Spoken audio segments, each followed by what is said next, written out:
we share together this evening. We ask for your blessings upon Annie Love as she enters a new chapter in her life.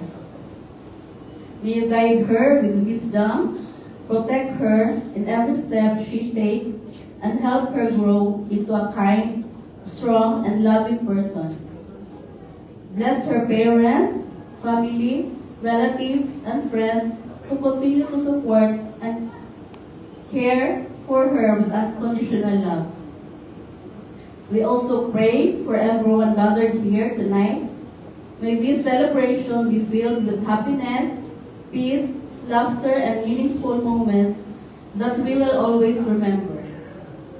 Bless the food prepared for us, the people who work hard to make this event possible, and grant everyone a safe journey home later tonight.